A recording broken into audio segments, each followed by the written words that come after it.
You guys were just nominated for the Critics' Choice Awards. How did that go last night? Did you win? Yeah, we were nominated. Yeah, we won.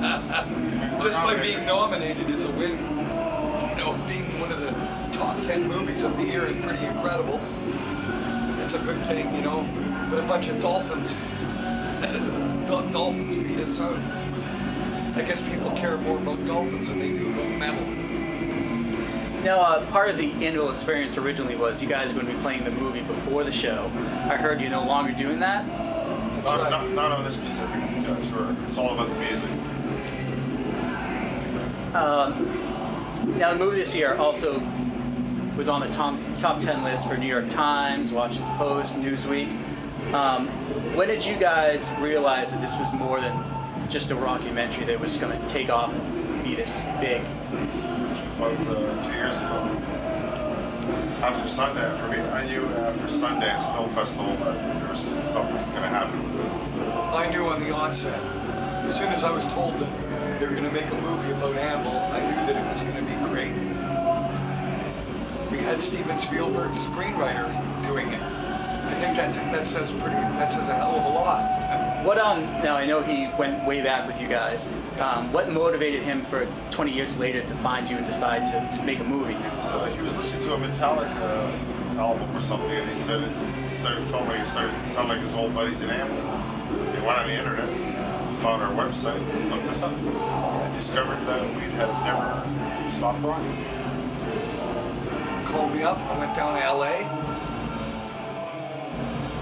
I blew his lights by my sheer optimism, and he decided to make a movie. I read that there was over 320 hours of footage. Yeah, that's it. What do you guys plan on doing with that? Is that going to see the light of day later on down the road, or?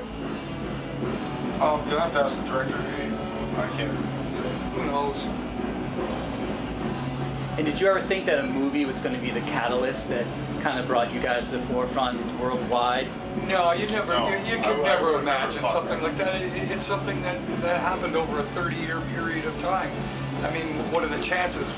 Billions to one that something like that could happen. But having said that, it's billions to one to make it as well. Any which way you slice it. Whether it's a hit single, being able to go into rehearsal and come up with that magic riff, come up with those lyrics, and then go get it produced by the right producer, being picked up by the right record company, and having it put out in the marketplace when no one else has done it before. All those different elements. It's miraculous when it happens, no matter what way you slice it. So, in the sense, for us it was a movie. For others, it's other ways, but bottom line is it's still all about a miracle, and it's all something that shouldn't be taken for granted, and it should be appreciated. It was the music that got the movie made. Why do you think fan made this? It's not a major conglomerate. We know how to make money. It's like a fan came in, goes, there's been an injustice from his perspective. You know, not only from his perspective, but from the perspective of many metal fans. It's like, if they've known, including the guys in Metallica, these guys influenced us, why didn't they make it big? Well, there's many different reasons. Not all the stars aligned. Not all the things that were in place that it takes to make it. The miracle hadn't happened. We may very well have had the songs. We may very well have had the opportunity, but not completely. We were signed to an independent Canadian label who wouldn't license our first 3 or 4 records. When we got signed to a big major management company here in the United States, in the name of David Krebs, who managed Aerosmith, Ted Nugent, Scorpions, Michael Schenker, Frank Marino, he picked us up. Couldn't get us a record deal without the use of our first 4 records. Just couldn't move forward with it.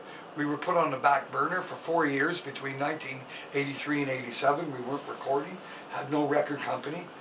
So therefore, all the things that it really takes to make it aren't there. Meanwhile, everybody else or other things came up and rose up around us, got signed, and went big, and we got left in the wings. Not to say that we were devastated. We carried on to the best of our abilities, and without bowing our heads and giving in. And we kept on going, recording records and touring the world on an endless basis for 30 years.